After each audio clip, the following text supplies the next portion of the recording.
அண்ணா IAS அகாடமியின் மாணவ நண்பர்கள் அனைவருக்கும் வணக்கம். இது உங்கள் பொன்வேல் பாண்டியன் நடப்பு நிகழ்வுகள் ஆசிரியர்.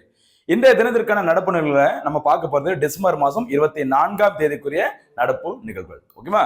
நம்மளுடைய டிஎன்பிஎஸ்சியோட புதிய சிலபஸ் பேட்டர்ன் படி தான் நம்ம ஒவ்வொரு நாளும் பார்த்தீங்கன்னா கரண்ட் அஃபேர்ஸ் வந்து தொகுத்து வழங்கிட்டு இருக்கோம். அதுல முக்கியமான ஒரு விஷயமா பார்த்தீங்கன்னா டெய்லி தினம் ஒரு திட்டம் அப்படிங்கிற ஒரு டாபிக்கையும் அப்பப்போ நடுவில் முக்கியமான ஒரு 4-5 முக்கியமான கேள்விகளையும் நம்ம கேட்டுட்டு இருக்கோம். நிறைய மாணவர்கள் பார்த்தீங்கன்னா பதில்கள் சிறப்பான முறையில் சொல்லிட்டு இருக்காங்க. தொடர்ந்து ஃபாலோ பண்ணிட்டு வாங்க. நோட்ஸை மறக்காம ஒரு நோட்டு போட்டு எழுதுங்க. ஆரம்பிக்கலாமா? இன்றைய தினம் டிசம்பர் 24ஆம் தேதிக்குரிய நடப்பு நிகழ்வு.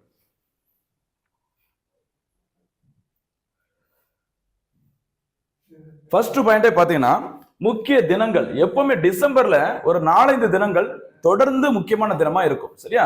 அதுல ஃபர்ஸ்ட் தினம் என்ன சொல்லி பாருங்க, டிசம்பர் 22 தேசிய கணித தினம். இந்தியாவில் தேசிய கணித தினம் எப்போது கடைபிடிக்கப்படுகிறது அப்படின்னு சொல்லி பாத்தீங்கன்னா டிசம்பர் 22.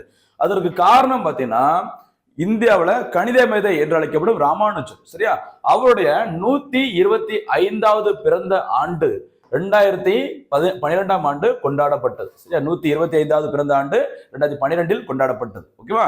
அந்த டைம்ல இந்தியாவில் பிரதமராக இருந்தவர் யாருமா? 2012 மன்மோகன் சிங். சரியா? டாக்டர் மன்மோகன் சிங் அவர்கள் தான் இந்தியாவில் பிரதமராக இருக்கும்போது அவர் தான் அறிவிக்கிறாரு டிசம்பர் 22ஆம் தேதி என்ன தினம் அப்படின்னு சொல்லிட்டு, தேசிய கணித தினம். அதற்கு காரணம் கணித மேதை ராமானுஜன் அவருடைய 125வது பிறந்த ஆண்டு கொண்டாடப்படுவதை முன்னிட்டு டிசம்பர் 22 அறிவிக்கப்பட்டது. சரியா? அந்த தினம் அவருடைய பிறந்த நாள்.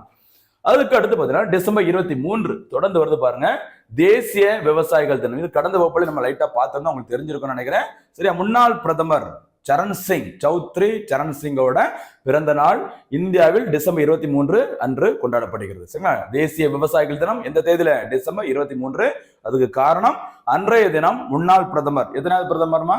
சரண் சிங், 5வது இந்திய பிரதமராக பதவியில் இருந்த சரண் சிங் அவருடைய பிறந்த நாள் தான் இந்தியாவில் தேசிய விவசாயிகள் தினம். ஏன்னா அவருடைய காலகட்டங்களில் விவசாயிகளுக்காக நிறைய திட்டங்களை அறிவிச்சிருப்பாங்க.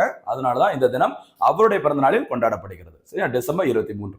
அடுத்து டிசம்பர் 24 தேசிய நுகர்வோர் உரிமைகள் தினம். சரியா? நேஷனல் கன்சியூமர் ரைட்ஸ் டேன்னு சொல்லுவாங்க. இது எதற்கு அப்படின்னு சொல்லி பார்த்தீங்கன்னா 1986ல, சரி, 1986ல தேசிய நுகர்வோர் பாதுகாப்பு சட்டம் இயற்றப்பட்டது. சரியா? தேசிய நுகர்வோர் பாதுகாப்பு சட்டம் இயற்றப்பட்ட 1986ல இன்னொரு முக்கியமான சட்டம் உங்களுக்கு தெரிஞ்சுக்கணும்னு நினைக்கிறேன். என்ன சட்டமா? 1986ல 2 சட்டம் வரும் முக்கியமானது. சரியா? ஒண்ணு பாத்தீங்கன்னா சுற்றுச்சூழல் பாதுகாப்பு சட்டம். சுற்றுச்சூழல் பாதுகாப்பு சட்டமும் நுகர்வோர் உரிமைகள் தொடர்பான ஒரு சட்டமும் இயற்றப்பட்ட ஆண்டு 1986. இந்த சட்டம் இயற்றப்பட்ட நாள் தான் டிசம்பர் 24ஆம் தேதி. அன்றைய தினம் இந்தியாவில் தேசிய நுகர்வோர் உரிமைகள் தினமாக கொண்டாடப்படுகிறது. இது இந்தியாவில். சரியா? அதே சமயத்துல இது வந்துட்டு சர்வதேச லெவல்ல இன்டர்நேஷனல் கன்சியூமர் ரைட்ஸ் டே என்னைக்கு அப்படின்னு சொல்லி பார்த்தீங்கன்னா மார்ச் மாசம். சரியா? மார்ச் 15 தான் சர்வதேச லெவல்ல என்ன தினம்? சர்வதேச நுகர்வோர் உரிமைகள் தினம். மறக்க கூடாது. ஏன்னா நான் ஏற்கனவே சொல்லியிருந்தேன், சில தினங்கள்லாம் பார்த்தீங்கன்னா தேசியவா சர்வதேசவா சொல்லி பார்த்துக்கணும். அந்த வகையில இந்தியாவில் தேசிய நுகர்வோர் உரிமைகள் தினம் டிசம்பர் 24. காரணம் 1986ல இந்த திட்டம் தொடங்கப்பட்டது. ஓகேவா? அதே மாதிரி பார்த்தீங்கன்னா இன்டர்நேஷனல் லெவல்ல சர்வதேச நுகர்வோர் உரிமைகள் தினம் இன்றைக்கு கடைபிடிக்கப்படுகிறது மார்ச் 15ஆம் தேதி. ஓகேவா? அடுத்து பாருங்க, முக்கியமான இன்னொரு தினம் டிசம்பர் 25ஆம் தேதி. சரியா? உங்களுக்கு தெரிஞ்சிருக்கும்னு நினைக்கிறேன். அன்றைய தினம் என்ன ஸ்பெஷல்மா? சரி, கிறிஸ்துமஸ் கேக்கு பிரியாணி எல்லாம் கிடைக்கும். இது தவிர அன்றைய தினம் முன்னாள் பிரதமர், சரியா, ஒரு முக்கியமான பிரதமர் அடல் பிகாரி வாஜ்பாய் அவருடைய பிறந்த நாள் இந்தியாவில் டிசம்பர் 25ஆம் தேதி தேசிய நல்லாட்சி தினமாக கொண்டாடப்படுகிறது. சரியா? குட் கவர்னன்ஸ் டே அப்படி சொல்லுவாங்க. ஓகேவா? 2015ஆம் ஆண்டு இந்தியாவில் குடிமக்களுக்கு வழங்கப்படும் உயரிய விருது எதுமா? பாரத் ரத்னா விருது. அந்த 2015ஆம் ஆண்டு அடல் பிகாரி வாஜ்பாய் அவர்களுக்கு பார்த்தீங்கன்னா பாரத் ரத்னா விருது வழங்கப்பட்டது. ஓகேவா? அந்த வாஜ்பாய் அவருடைய பிறந்த நாளான டிசம்பர் 25ஆம் தேதி தான் என்ன தினமாக கொண்டாடப்படுகிறது? தேசிய நல்லாட்சி தினம். சரியா? பல்வேறு நலத்திட்டங்களை இவரோட காலத்துல பண்ணியிருப்பாங்க. உங்களுக்கு தெரிஞ்ச தங்க நாற்கர சாலை திட்டம். ஓகேவா? அப்புறம் பார்த்தீங்கன்னா கார்கில் போர்ல வெற்றி பெற்றது. இது மாதிரி நிறைய விஷயங்கள் நடந்திருக்கும். அடுத்து பாருங்க டிசம்பர் 26. சரியா? டிசம்பர் மாசம் அப்படின்னாலே சில பிரச்சனைகள். சரியா? என்னது? புயல்கள், சுனாமிகள், நிறைய பிரச்சனைகள் வந்துகிட்டே இருக்கும். சரியா? நிறைய மனக்கசப்பு கூட இந்த டிசம்பர்ல வரும் அப்படின்னு மாதிரி சொல்லுவாங்க. யோசிச்சு பாருங்க, உங்களுக்கு புரியும். சில விஷயங்கள் டிசம்பர்ல ஒரு மாதிரியான விஷயங்கள் நடக்கும். அது என்னன்னே தெரியல. ஓகேவா? பாருங்க, டிசம்பர் 26 சுனாமி நினைவு தினம். காரணம் உங்களுக்கு தெரிஞ்சிருக்கும். சுனாமி ஏற்பட்ட ஆண்டு எந்த வருஷமா? 2004ஆம் ஆண்டு. சரி, 2004ஆம் ஆண்டு சுனாமி உருவான இடம் எங்கம்மா? இந்தோனேஷியாவில் இருக்கிற சுமத்ரா தீவு. அந்த சுமத்ரா தீவுல கடலுக்கு அடியில், சரியா, கடலுக்கு அடியில பூகம்பம் ஏற்பட்டது. அதன் காரணமாக சுனாமி ஏற்பட்டது. சுனாமி அப்படிங்கிறது ஜப்பான்ல இருக்கிற மொழியோட, சரியா, ஜப்பனீஸ் மொழி தான் இந்த சுனாமிங்கிற வார்த்தை. சுனாமி அப்படின்னா ஸ்பெல்லிங் என்ன வரும்? TSUNAMI வரும். சரியா, நம்ம டி சுனாமி சொல்லிட்டே இருப்போம் நினைக்கிறேன். சரியா, சுனாமி ஏற்பட்ட நாள் என்னைக்குன்னு சொல்லி பார்த்தீங்கன்னா டிசம்பர் 26. அந்த சுனாமி உருவான தீவு சுமத்ரா இருக்கிற இடம் இந்தோனேஷியா. சரியா, அந்த சுனாமி உருவான நாள் தான் சுனாமி நினைவு தினமாக கொண்டாடப்படுகிறது. சரியா, அனுசரிக்கப்படுகிறது. அதே மாதிரி இது கூட தொடர்பான இன்னொரு முக்கியமான ஒரு நாள் இருக்குது, நவம்பர் 5. சரியா, நவம்பர் 5 என்ன தினம் அப்படின்னு சொல்லி பார்த்தீங்கன்னா சுனாமி விழிப்புணர்வு தினம். சரியா, சுனாமி அவேர்னஸ் டே சொல்லுவாங்க. சரி, சுனாமி எப்பவுமே டிசம்பர் வரும். அதுக்கு முந்தின மந்த் சுனாமி வந்தா நம்ம எந்த அளவுக்கு முன்னெச்சரிக்கை நடவடிக்கைகள் இருக்கணும், சரியா, தப்பிச்சு ஓடுறதுக்கு, அந்த மாதிரி. சரியா, நவம்பர் 5 நமக்கு என்ன தினம்? சுனாமி விழிப்புணர்வு தினம். டிசம்பர் 26ஆம் தேதி சுனாமி வந்த நினைவு தினம். 2004ஆம் ஆண்டு வந்தது. ஓகேவா? சரி, 2004ஆம் ஆண்டு உங்களுக்கு என்னென்ன சம்பவங்கள் ஞாபகம் வரும் சொல்லுங்க? 2004 உங்களுக்கு தெரிஞ்ச சொல்ல பார்க்கலாம். 2004 உங்களுக்கு என்ன ஞாபகம் வரும்? 1, தமிழ் மொழிக்கு செம்மொழி அந்தஸ்து வழங்கப்பட்டது. வீரப்பன், சரியா, வீரப்பன் சுட்டுக் கொல்லப்பட்ட ஆண்டு 2004ஆம் ஆண்டு. கும்பகோணத்துல அந்த பள்ளிக்கூடத்துல தீ விபத்து ஏற்பட்டு 90க்கு மேல குழந்தைகள் உயிரிழந்த ஆண்டும் 2004ஆம் ஆண்டு. சுனாமி, சரியா, சுனாமி அந்த பேரழிவு வந்த ஆண்டும் 2004ஆம் ஆண்டு. அடுத்து பாத்தீங்கன்னா இந்தியாவில் முதல் முறையாக புவிசார் குறியீடு பெற்ற பொருள் எது? டார்ஜிலிங் டீ. வெஸ்ட் பெங்கால்ல கிடைக்கிற டார்ஜிலிங் டீ, அதற்கு தான் முதல் முறையாக புவிசார் குறியீடு கொடுத்தாங்க. அதுவும் 2004. அதுக்கு அடுத்து பாத்தீங்கன்னா 2004ல மெட்ராஸ் உயர்நீதிமன்றத்தின் அந்த பிரான்ச் கிளை, சரியா, அந்த மதுரை உயர்நீதிமன்ற கிளை திறக்கப்பட்ட ஆண்டும் 2004. இது எல்லாமே 2004ல நடந்தது. இதுல இருந்து அடிக்கடி கேள்விகள் வந்துட்டே இருக்கும், கவனமா இருக்கும். சரியா, ஓகே. இந்த தினத்திற்கான இந்த முக்கிய தினங்கள் எல்லாமே நம்ம சேர்த்து செட்டா பார்த்திருக்கோம். தொடர்ந்து பாருங்க. சரி, இது ஒவ்வொரு தினமும் முக்கியம். அதுல நான் குறிப்பிட்டு சொன்ன அந்த நபர்களும் முக்கியம். என்ன பொசிஷன்ல இருந்தாங்க, என்ன முக்கியமான பதவியில இருந்தாங்க, ஓகேவா, அப்படிங்கிறத கொஞ்சம் பார்த்துக்கோங்க. நெக்ஸ்ட் அடுத்து போலாமா? அடுத்து பார்த்தீங்கன்னா நீங்க பார்த்திருப்பீங்கன்னு நினைக்கிற செய்திகள்ல கல்வி தொடர்பான ஒரு செய்தி. 5, 8ஆம் வகுப்பு மாணவர்களுக்கு பார்த்தீங்கன்னா கட்டாய தேர்ச்சி ரத்து. நீ படிச்சாலும் படிக்காட்டாலும் சரி, அந்த 5th 8th ஸ்டாண்டர்ட் பசங்களுக்கு பார்த்தீங்கன்னா கண்டிப்பா நீங்க பாஸ் அப்படிங்கிற மாதிரி முன்னாடி இருந்துச்சு. ஆனா இதை சொன்னது பார்த்துக்கோங்க, மத்திய அரசு தான், தமிழ்நாடு அரசு சொல்லல. மத்திய அரசு 5, 8ஆம் வகுப்பு மாணவர்களுக்கான அந்த கட்டாய தேர்ச்சி முறையை என்ன பண்ணிருக்கிறாங்க? ரத்து பண்ணியிருக்கிறாங்க. சரியா, பாருங்க, மத்திய அரசால் நிர்வகிக்கப்படும், இந்த வார்த்தை தான் கீவேர்ட் பார்த்துங்க. மத்திய அரசால் நிர்வகிக்கப்படும் பள்ளிகளில் 5, 8ஆம் வகுப்பு பயிலும் மாணவர்களுக்கு கட்டாய தேர்ச்சி முறை ரத்து செய்யப்படுவதாக மத்திய அரசு அறிவிச்சிருக்கிறாங்க. மாநில அரசு கிடையாது. அன்பில் மகேஷ் பொய்யாமொழி சொல்லிட்டாரு, இங்க அப்படி கிடையாது, பாஸ் தான் அப்படிமா சொல்லிட்டாங்க. சரிங்களா, மத்திய அரசு அறிவிச்சிருக்கிறாங்க. கல்வி உரிமை சட்டம் 2009, இது உங்களுக்கு தெரிஞ்சிருக்கும். கல்வி உரிமை சட்டம் 2009, ரைட் எஜுகேஷன் ஆக்ட் 2009 கொண்டு வந்தாங்க. இதுல எத்தனை வயசு மாணவர்களுக்குமா? 6 to 14, 6 முதல் 14 வயது உள்ள மாணவர்களுக்கு இலவச கட்டாய கல்வி வழங்கப்படும் அப்படி சொல்லியிருந்தாங்க. இந்த கல்வி உரிமை சட்டம் 2009. இன்னும் ஃபுல் டேட்டெல்லாம் வீட்டுல போய் பாருங்க, ஓகேவா? அடுத்து 5, 8ஆம் வகுப்பில் தேர்ச்சி பெறாதவர்களுக்கு, இது மத்திய அரசு சொன்னது. ஒருவேளை நீ ஃபெயில் ஆயிட்டீங்க, 5th 8th படிக்கும் போது தேர்ச்சி பெறாதவர்களுக்கு அடுத்த 2 மாதங்களில், ரிசல்ட் வந்த 2 மாதங்களில் மறு தேர்வு நடத்தப்படும். ஓகேவா? ஒருவேளை அந்த மறு தேர்வு தேர்ச்சி பெறவில்லை எனில் மீண்டும் அதே வகுப்பில் அவர் பயில வேண்டும் அப்படி சொல்லியிருக்கிறாங்க. என்ன சொல்லியிருக்கிறாங்க? 5ஆம் கிளாஸ் 8ஆம் கிளாஸ்ல நீங்க என்ன பண்ண முடியாது, இனிமே இஷ்டத்துக்கு படிக்காமல் இருந்தாலும் தானாக தேர்ச்சி அடைஞ்சு அப்படியே போக முடியாது. சரியா? அப்படி தேர்ச்சி பெற முடியாதவர்களுக்கு 2 மாதங்களில் மறு தேர்வு நடத்தப்படும். மறுபடியும் அந்த மறு தேர்வுல ஒருவேளை ஃபெயில் ஆகி போயிட்டா என்ன பண்ணணும்? அதே 5ஆம் கிளாஸ் அதே 8ஆம் கிளாஸ்ல மறுபடியும் படிக்கணும். சரியா? வேற வழியே கிடையாது. மக்களே கவனமா இருங்க. ஓகேவா? அதுதான் மத்திய அரசு ரீசெண்டா அறிவிச்சிருக்கிறாங்க. தமிழ்நாடு அரசு இதை அறிவிக்கவில்லை. கவனமா இருங்க. அடுத்து போலாமா? அடுத்த செய்தி என்ன? அடுத்த செய்தியை நம்ம பார்க்க போறது பாத்தீங்கன்னா ஒரு முக்கியமான ஒரு ஏரியா, தேசிய மனித உரிமைகள் ஆணையத்தின் புதிய தலைவர். நம்ம ஏற்கனவே கடந்த ஒரு 2 வீடியோ முன்னாடி நம்ம பார்த்திருப்போம். தேசிய மனித உரிமைகள் ஆணையத்தோட புதிய தலைவர் நியமனம் பண்ண போறாங்க. இதுல பிரதமர் இருப்பாங்க, அவங்க இருப்பாங்க அப்படின்னு சொல்லிட்டு நம்ம கம்ப்ளீட்டா ஃபுல்லா டீட்டெயிலா சொல்லியிருக்கோம். இதை பார்க்காதவங்க முந்தைய வீடியோவை கொஞ்சம் ரெஃபர் பண்ணி பாருங்க. சரியா? இப்போ கரண்ட்ல என்ன சொல்லியிருக்கான்னு சொல்லி பாருங்க. தேசிய மனித உரிமை ஆணையத்தின் 9வது தலைவராக, அந்த நம்பர் பார்த்துக்கோங்க, 9வது தலைவராக குடியரசுத் தலைவரால் உச்ச நீதிமன்றத்தின் முன்னாள் நீதிபதியான வே. ராமசுப்ரமணியன் என்பவர் நியமனம் செய்யப்பட்டுள்ளார். சரிங்களா? அப்ப இதுக்கு முன்னாடி அருண்குமார் மிஸ்ரா என்பவர் தான் தேசிய மனித உரிமை ஆணையத்தின் 8வது தலைவராக இருந்தார். ஓகேவா? அவருக்கு பதிலா இடைக்கால தலைவராக ஒருத்தர போட்டிருந்தாங்க, நயப் சிங் சைனி அப்படிங்கிறவங்கள. ஓகேவா? அதுக்கப்புறம் பார்த்தீங்கன்னா முழு நேரம் அந்த ஃபுல் டைம் தலைவரா ஒருத்தவங்களை போட்டுக்கிறாங்க. அவர் வந்து 9வது தலைவர். யார் அவரு? வே. சுப்பிரமணியம். என்ன சிறப்புன்னு சொல்லி பார்த்தீங்கன்னா, இந்த சுப்பிரமணியன் அவர்கள் தமிழ்நாட்டை சேர்ந்தவர். தேசிய மனித உரிமை ஆணையத்திற்கு தமிழ்நாட்டை சேர்ந்த ஒரு நபர் முதல் முறையாக தலைவர் பொறுப்பை ஏற்றுள்ளார். அவருடைய பெயர் ராம சுப்பிரமணியன். இருக்கார் பாருங்க. ஓகேவா? அடுத்து இவர் 2019 முதல் 2023 வரை உச்ச நீதிமன்றத்தின் நீதிபதியாக பணியாற்றியவர். சரியா? நம்ம ஏற்கனவே பார்த்துட்டோம், உச்ச நீதிமன்றத்தின் தலைமை நீதிபதி அல்லது உச்ச நீதிமன்றத்துல நீதிபதியாக பதவியேற்றிருந்தா மட்டும்தான் என்ன பண்ண முடியும்? தேசிய மனித உரிமை ஆணையத்தின் தலைவராக பொறுப்பேற்க முடியும், நியமனம் செய்ய முடியும். அந்த வகையில உச்ச நீதிமன்றத்துல 2019 முதல் 23 வரை நீதிபதியாக பணியாற்றியவர் ராமசுப்ரமணியன் அவர்கள். சரியா? ஏற்கனவே பார்த்திருந்தோம் 1+5. சரி, ஒரு தலைவர் 5 உறுப்பினர்கள் இருப்பாங்க.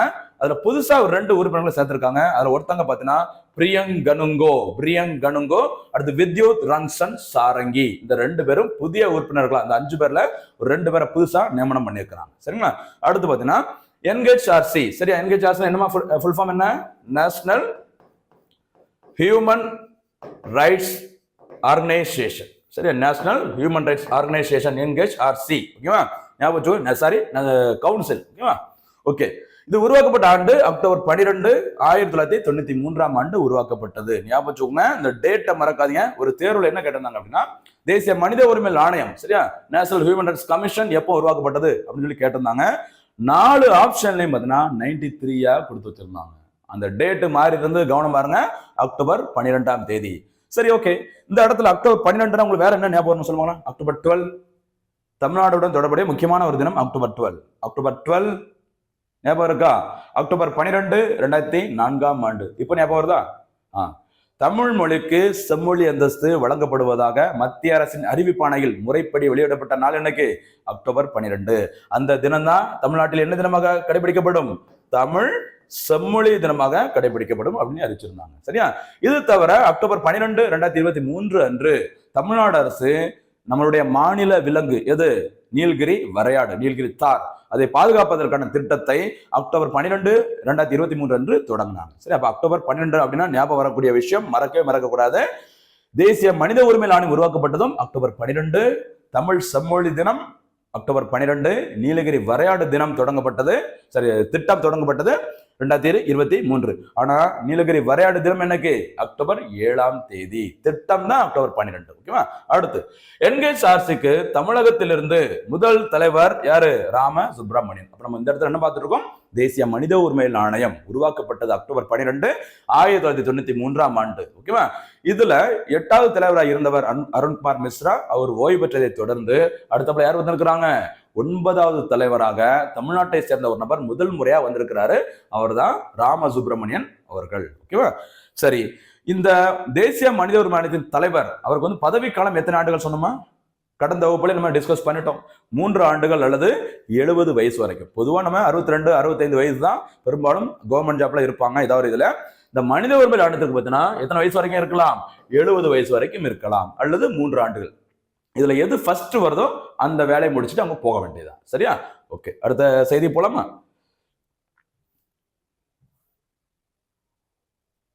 அடுத்து பாத்தீங்கன்னா முக்கியமான ஒரு விருது. சரியா? நம்ம ஏற்கனவே தேசிய கணித தினம் பார்த்தோம். கணித தினம் என்னைக்கு? டிசம்பர் 22. ஓகேவா? ஸ்ரீனிவாச ராமானுஜன் விருது 2024. இந்த பேரை பார்த்தாலே கண்டிப்பா எந்த துறைக்கு வழங்கப்படும் விருதா இருக்கணும்? கணித துறை. சரியா? 24ஆம் ஆண்டிற்கான இந்த விருது யாருக்கு வந்துட்டு முன்னாடி அறிவிச்சிருந்தாங்க, இப்பதான் ரீசன் இந்த விருதை கொடுத்தாங்க. அந்த விருதை பெற்றவர் அமெரிக்காவை சேர்ந்த ஒரு முக்கியமான ஒரு பேராசிரியர் அலெக்சாண்டர் டன். சரி, அலெக்சாண்டர் டன் என்பவருக்கு இந்த விருது வழங்கப்பட்டுள்ளது. இந்த விருதை யார் வழக்கமா வழங்குவாங்க அப்படின்னு பார்த்தீங்கன்னா, தஞ்சாவூர்ல இருக்க சாஸ்திரா நிகர்நிலை பல்கலைக்கழகம். சரி, இந்த டிஎம்டி யூனிவர்சிட்டி சொல்லுவாங்கல்ல, தஞ்சாவூர்ல இருக்க சாஸ்திரா நிகர்நிலை பல்கலைக்கழகம் தான் இந்த விருதை வழங்கி வராங்க. சரியா? இந்த விருது யாருக்கு கொடுப்பாங்க அப்படின்னு பார்த்தீங்கன்னா, கணித துறையில் சரியா 32 வயதிற்குள் கணித துறையில் சாதிப்பவர்களுக்கு இந்த விருது வழங்கப்பட்டு வருகிறது. சரியா? இந்த பல்கலைக்கழகத்தில் 20வது சர்வதேச எண் கணித மாநாடும் நடைபெற்றது. சரிங்களா? பாத்துக்கோங்க, டிசம்பர் 22 தேசிய கணித தினம். அன்றைய தினத்துல 20வது சர்வதேச எண் கணித மாநாடு தஞ்சை சாஸ்திரா நிகர்நிலை பல்கலைக்கழகத்தில் நடைபெற்றது.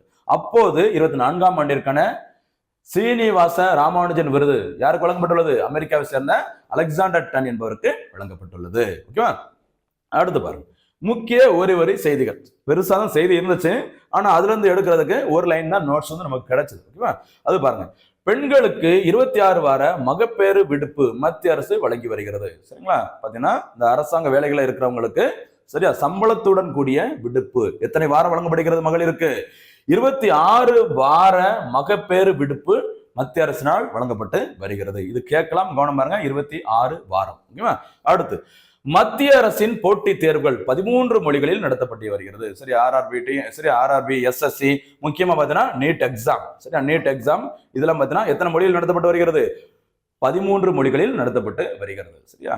ஓகே, இந்த இடத்துல ஒரு கேள்வி கேட்கட்டுமா? நீட் தேர்வு இந்தியாவில் முதல் முறையாக எந்த ஆண்டு நடைபெற்றது? சரியா?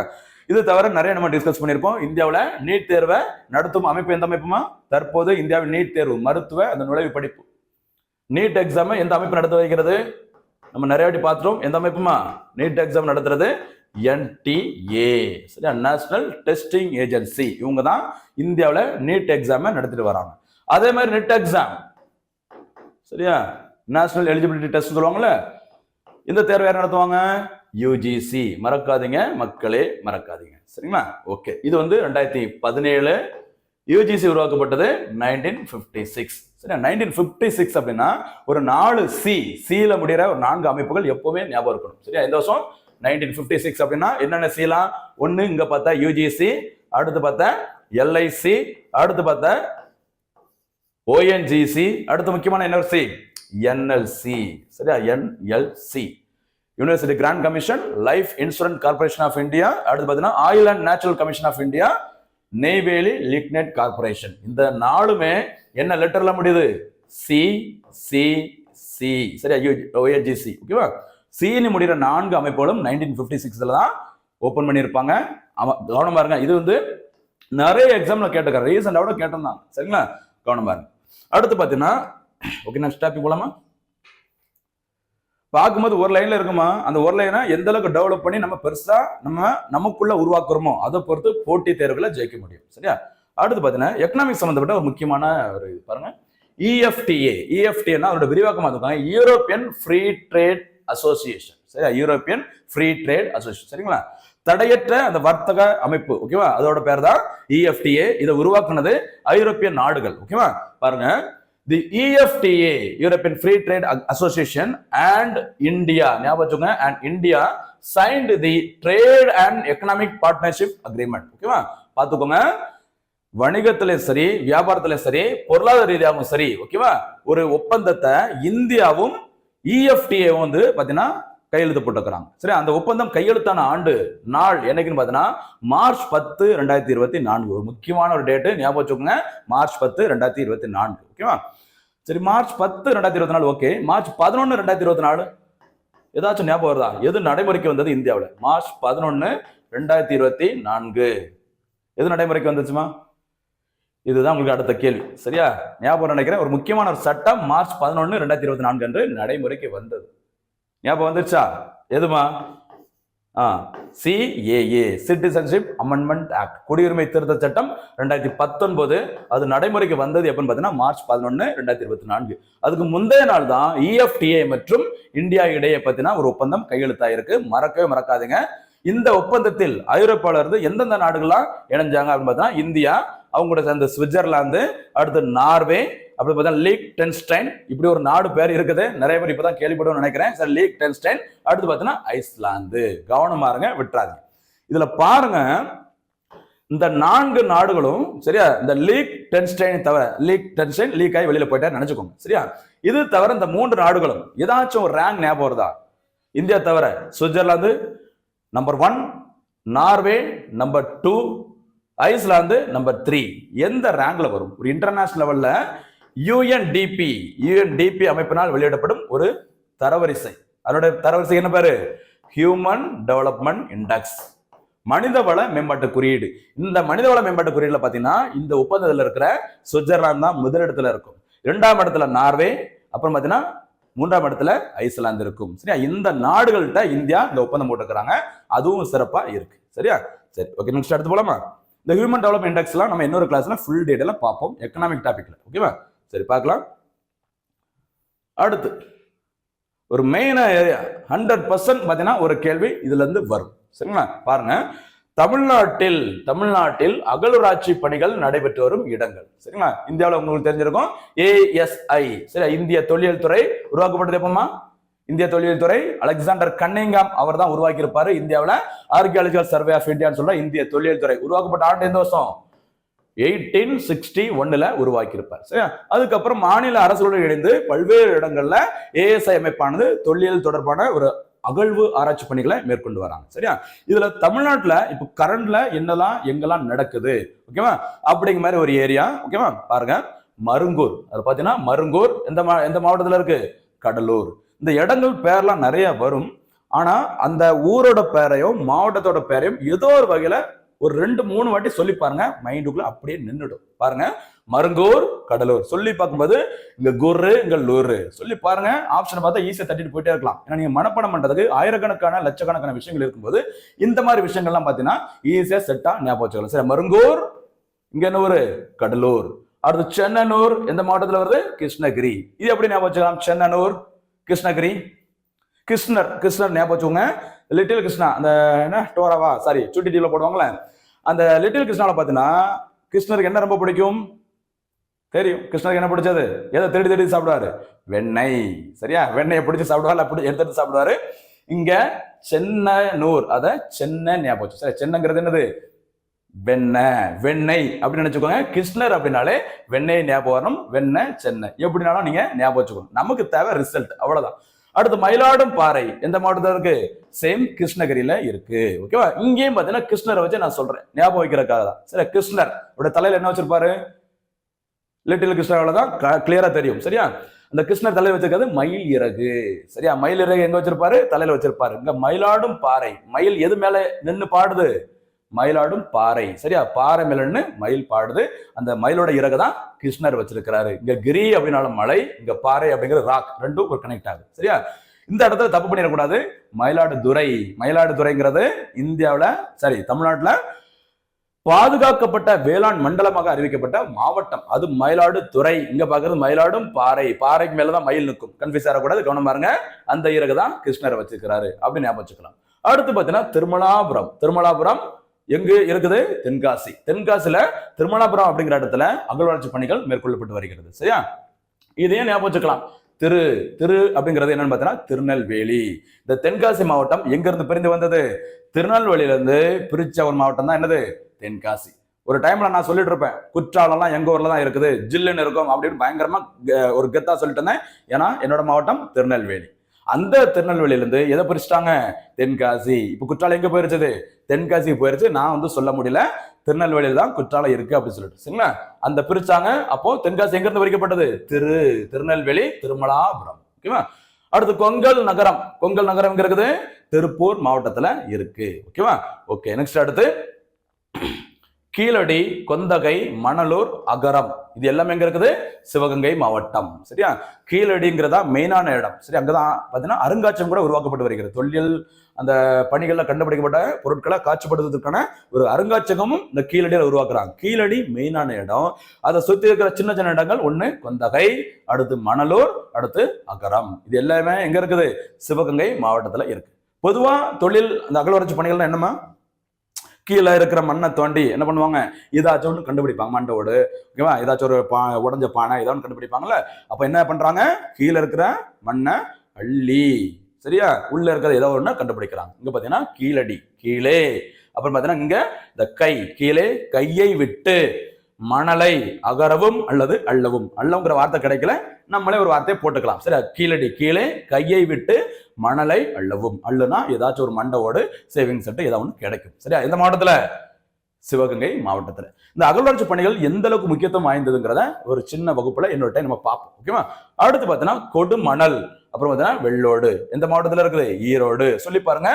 இங்க மருங்கூர், கடலூர், லுன்னு வந்துச்சுல்ல, அதே மாதிரி என்ன வருது? வெள்ளோடு, ஈரோடு. சொல்லி பாருங்க, அப்படியே மனசுக்குள்ள பதியும். சரிங்களா? சும்மா அப்படி ஃப்ளோல போக கூடாது, அழுத்தி சொல்லி பாருங்க, ஈஸியா ஞாபகம் வரும். சரி, கொடும் மணல், வெள்ளோடு எந்த மாவட்டத்துல இருக்கு? ஈரோடு.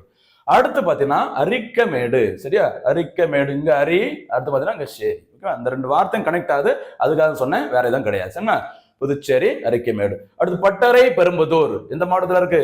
திருவள்ளூர் மாவட்டத்துல இருக்கு. இதையும் நம்ம ஞாபகம் வச்சுக்கலாம். சரியா? சமீப காலமே பாத்தீங்கன்னா திருவள்ளூர் வச்சு ஒரு ஒரு ஆர்குமெண்ட், ஒரு ப்ராப்ளம் மாதிரி போயிட்டே இருக்கும். அதாவது என்ன பிரச்சனை? காவி, அப்புறம் பார்த்தீங்கன்னா வெள்ளை ஆடை எதை போடலாம் அப்படிங்கிற மாதிரி ஒரு சின்ன பிரச்சனை போயிட்டு இருந்தது.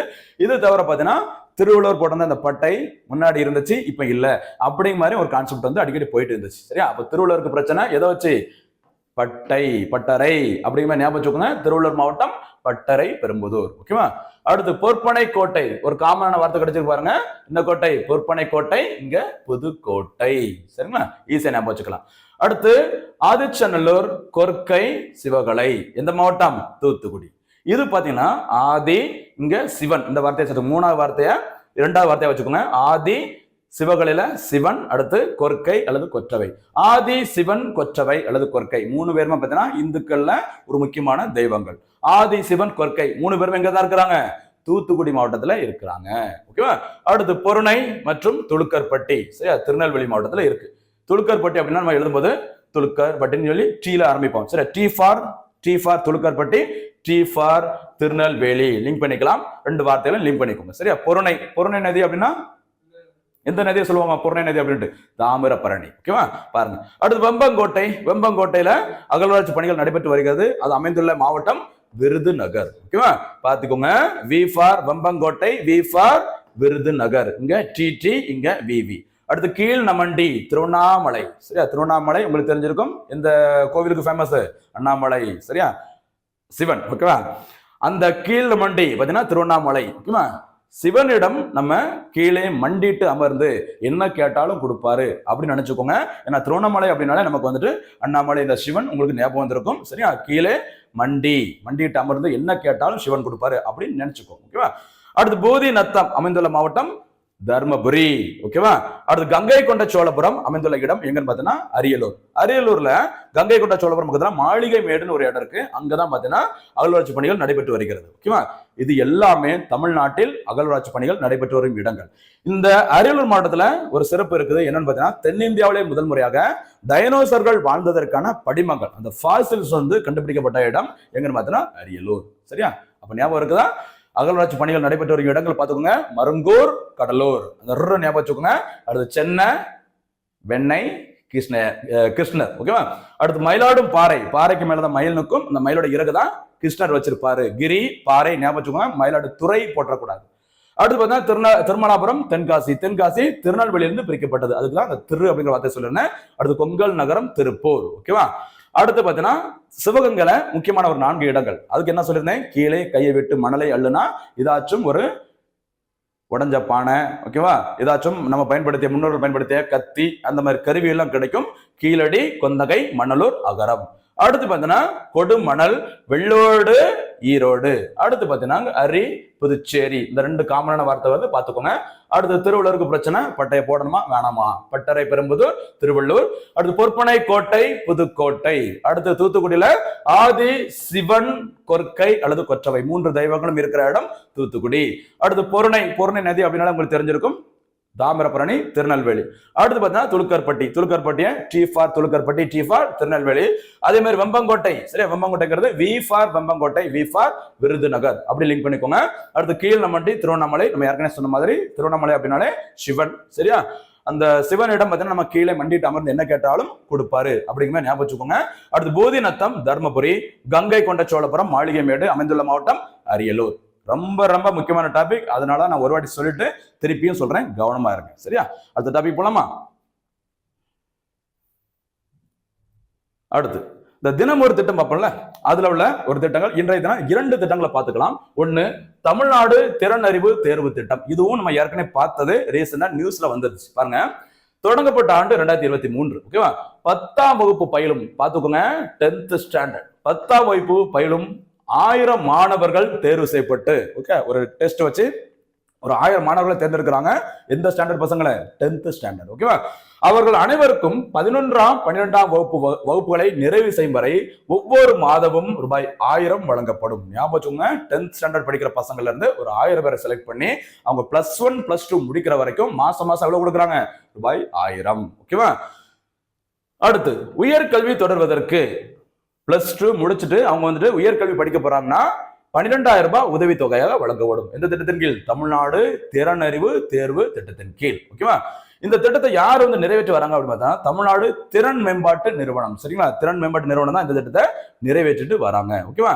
இது வந்து கொஞ்ச நாள் பயிற்சி திட்டம் அப்படிங்கிறனால இது என்ன சொல்லுவாங்கன்னா சிறிய கால திறன் பயிற்சி திட்டம் அப்படின்னு சொல்றாங்க. ஓகேவா? இது வந்து எந்த சட்டத்திற்கு கீழ் உருவாக்கப்பட்டது அப்படின்னா 2013 நிறுவன சட்டத்திற்கு கீழ் செயல்படுகிறது. முக்கியமான திட்டம் தமிழ்நாடு திறனறிவு தேர்வு திட்டம், 10ஆம் வகுப்பு மாணவர்களுக்கான திட்டம். அவங்க இந்த எக்ஸாம்ல பாஸ் பண்ணிட்டாங்கன்னா ஒரு 1000 மாணவர்களை செலக்ட் பண்ணி 11th 12th பார்த்தீங்கன்னா 1000 ரூபாய் கொடுப்பாங்க. பிளஸ் உயர்கல்வி படிக்க போறதா இருந்தா 12,000 ரூபாய் கொடுப்பாங்க. இது எல்லாம் எந்த இலக்கை நோக்கி சூப்பரா போயிட்டு இருக்கோம்?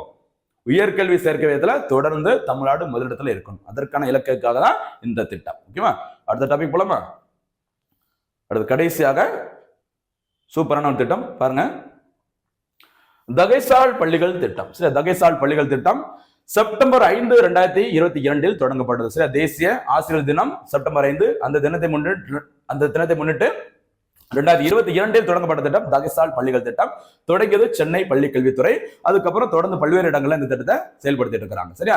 இந்த தகைசால் பள்ளிகள் தொடங்கப்பட்டது முக்கியமான நோக்கம் என்னன்னு சொல்லி பாத்தீங்கன்னா அரசு பள்ளிகளை சரியா தனியார் பள்ளிகளுக்கு இணையாக நிகராக மாற்றுதல், நவீன வசதிகளுடன் விரிவான கல்வியை வழங்குதல். அப்போ பாத்தீங்கன்னா நம்ம பொதுவா ஒரு ஸ்டாண்டர்டா இருக்கு, எல்லா வசதிகளும் நல்லா இருக்கு, நீட்டா இருக்குது, ஓகேவா? அப்படின்னு எதை சொல்றாங்க? எல்லாரும் தனியார் பள்ளிகளை சொல்றாங்க.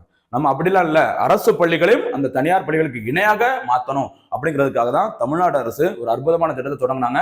திட்டத்துக்கு பேரு தகைசால் பள்ளிகள் திட்டம். தொடங்கப்பட்ட நாள் என்னைக்குமா? செப்டம்பர் 5, 2022. ஓகேவா? ஓகே நண்பர்களே, மாணவ நண்பர்களே, எல்லா விஷயங்களையும் சிறப்பான முறையில என்னால முடிஞ்ச அளவுக்கு நான் கொடுத்துட்டு இருக்கேன். நீங்க செய்ய வேண்டியது ஒண்ணுதான், வீடியோவை ஃபுல்லா பார்த்துட்டு கைப்பட ஒரு நோட்டு போட்டு நோட்ஸை டெய்லி எழுதுங்க. ரொம்ப மறக்காம ஒரு முக்கியமான விஷயத்தை நீங்க பண்ணணும். என்ன விஷயம்? கேட்கிற கேள்விகளுக்கு பதில் கண்டிப்பா சொல்லுங்க. நிறைய பேர் பண்றீங்க, சிறப்பா பண்றீங்க. சில பேர்லாம் பார்த்தேன், சரிங்களா? சூப்பரா இருந்தது. ஓகேவா? பார்க்கலாம் இன்றைய தினத்திற்கான கேள்விகள். ஆரம்பிக்கலாமா? சரி, பாருங்க. இந்த தகைசால் பள்ளிகள் திட்டம், அதுல இருந்து ஒரு கேள்வி கேட்கிறேன். என்ன அப்படின்னா இது வந்து தகைசால் பள்ளிகள் திட்டம். கேட்கிற கேள்வி என்னன்னு பார்த்தீங்கன்னா தமிழ்நாடு அரசு தகைசால் தமிழர் விருது எந்த ஆண்டு முதல் வழங்கப்பட்டு வருகிறது? சரியா? தமிழக அரசானது தகைசால் தமிழர் விருதை கொடுத்துட்டு வராங்க. இது எந்த ஆண்டு முதல் முறையாக வழங்கப்பட்டது? சரியா? அது கூட சேர்த்து இன்னொரு விஷயம் சேர்த்து எழுதுங்க. 2024ஆம் ஆண்டிற்கான தகைசால் தமிழர் விருது யாருக்கு வழங்கப்பட்டது? ஓகேவா? அதான் இந்த தினத்திற்கான முதல் கேள்வி. அடுத்து இரண்டாவது கேள்வி. சரியா? இந்திய தொல்லியல் துறை எந்த ஆண்டு உருவாக்கப்பட்டது? ஓகேவா? அதுதான் இன்றைய தினத்திற்கான இரண்டாவது கேள்வி. மற்றபடி இதுல இருக்க எல்லா விஷயங்களும் டீட்டெயிலா பார்த்துக்கோங்க. ஓகேவா? அடுத்து பாத்தீங்கன்னா அடுத்து மூணாவது கேள்வி. இந்த இடத்துல இந்த நோட்ஸ் கொடுக்கும்போது முக்கியமான ஒரு அமைப்பை பத்தி நான் சொல்லிட்டு இருந்தேன். சரியா? என்ன அமைப்பு சொன்னோம்? சர்வதேச லெவல்ல மனிதவள மேம்பாட்டு குறியீடு, சரியா, ஹியூமன் டெவலப்மெண்ட் இண்டெக்ஸ். இந்த அறிக்கை இந்தியா லெவல்ல சரி உலக லெவல்ல சரி எந்த அமைப்பினால் வெளியிடப்படுகிறது? இது நான்காவது கேள்வியா வச்சுக்கோங்க. ஓகேவா? அடுத்து ஐந்தாவது கேள்வி. சரியா? பாத்தீங்கன்னா சாஸ்திரா ராமானுஜன் பரிசு, ஓகேவா, நடப்பாண்டில் யாருக்கு வழங்கப்பட்டது? ஓகேவா? இது வந்து ஐந்தாவது கேள்வியா வச்சுக்கோங்க. அடுத்து ஆறாவது கேள்வி. தேசிய மனித உரிமைகள் ஆணையத்தின் 9வது தலைவர் யார்? அந்த அமைப்பு எப்போது உருவாக்கப்பட்டது? ஓகேவா? அடுத்து நம்பர் 7, 7வது கேள்வியா ஒரு கேள்வி நான் சொல்லிட்டு போயிடுறேன். சரிங்களா? 7வது கேள்வி. யாருடைய பிறந்த நாள் இந்தியாவில் தேசிய நல்லாட்சி தினமாக கொண்டாடப்படுகிறது? நம்பர் 7. டோனிக்கு பிடிச்ச ரொம்ப நம்பர்ல, அதனால 7ஓட முடிச்சுக்கிறேன். இந்த தினத்திற்கான 7 கேள்விகளும் மறக்காம பதில் சொல்லுங்க. தொடர்ந்து வீடியோஸ் பாருங்க. மறுபடியும் அடுத்த வகுப்பில் சந்திக்கலாம். நன்றி, வணக்கம்.